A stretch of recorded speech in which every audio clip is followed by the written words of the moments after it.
बाबा श्याम, हारे का सहारा, लख दातार, खाटू श्याम जी, नीले घोड़े का सवार, मौर्य नंदन, खाटू नरेश और शीश का दानी। जितने निराले बाबा श्याम के नाम और भक्त हैं, उतना ही रोचक इनका इतिहास है। आज हम जानेंगे कि आखिर क्यों राजस्थान में सीकर जिले के एक गांव खाटू के नरेश खाटू श्याम जी को पूरी दुनिया में शीश के दानी के नाम से भी क्यों जाना जाता है। कौन है खाटू श्याम जी और कैसे बने बाबा श्याम, इन सब के पीछे कौन सी पौराणिक कथा है। चलिए आज आपको बताते हैं खाटू श्याम जी की कहानी मेरी जुबानी।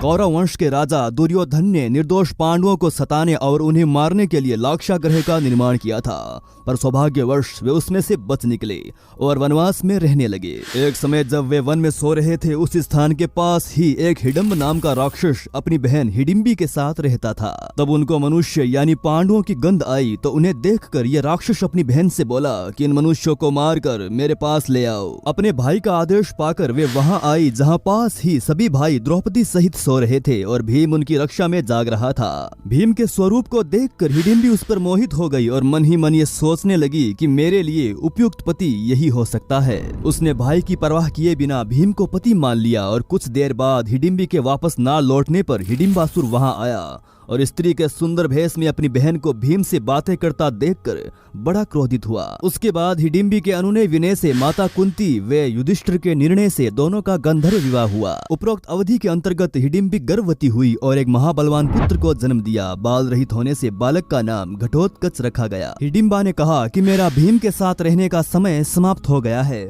और आवश्यकता होने पर पुनः मिलने के लिए कहकर वह अपने अभिष्ठा स्थान पर चली गई और साथ ही घटोत्कच भी सभी को प्रणाम करके आज्ञा लेकर उत्तर दिशा की ओर चला गया। जल्द ही श्री कृष्ण के कहने पर मणिपुर में मुरदेती की लड़की कामकंटका से गंधर्व विवाह हुआ।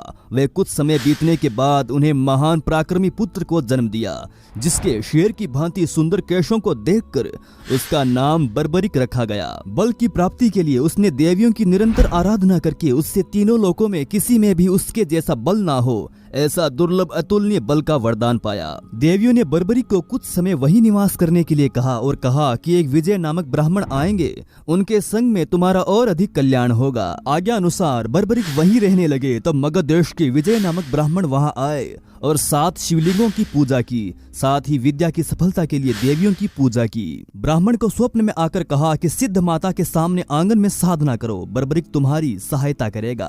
ब्राह्मण का आदेश पाकर बर्बरिक ने साधना में विघ्न डालने वाले सभी राक्षसों को यमलोक भेज दिया। उन असुरों को मारने पर नागों के राजा वासुकी वहां आए और बर्बरिक को दान मांगने के लिए कहा।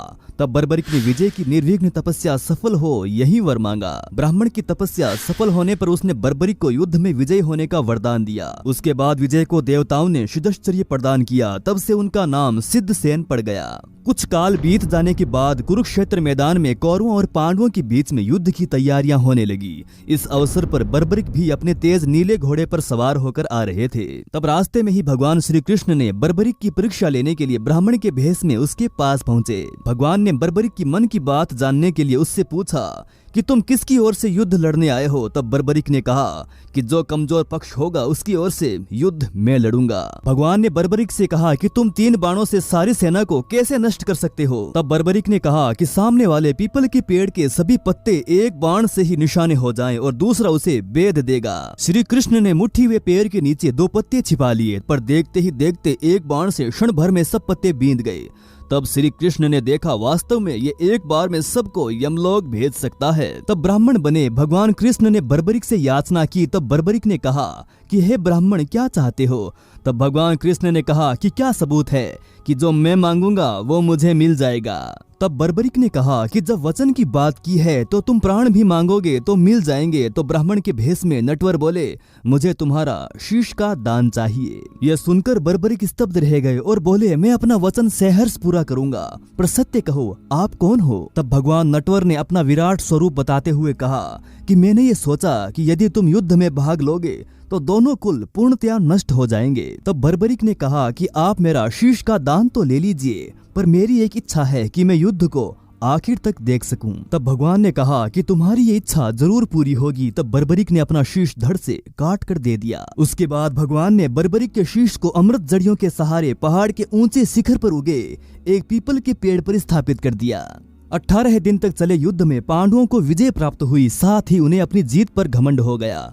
तब श्री कृष्ण उन सबको लेकर वहां पहुंचे जहां बर्बरिक का सिर स्थापित था। बर्बरिक के सामने पांडव अपनी अपनी वीरता का बखान करने लग गए। तब बर्बरिक के सिर ने कहा कि आप सबका घमंड करना व्यर्थ है, जीत श्री कृष्ण की मृतिज्ञ से ही मिली है। बर्बरिक ने कहा कि मुझे तो इस युद्ध में श्री कृष्ण का सुदर्शन चक्र ही चलता नजर आया था। इसके बाद बर्बरिक चुप हो गए और आकाश से फूलों की वर्षा होने लगी। तब भगवान कृष्ण ने प्रसन्न होकर बर्बरिक को वरदान दिया कि कलयुग में तुम मेरे श्याम नाम से पूजे जाओगे और तुम्हारे स्मरण मात्र से ही सभी मनोरथ पूर्ण होंगे।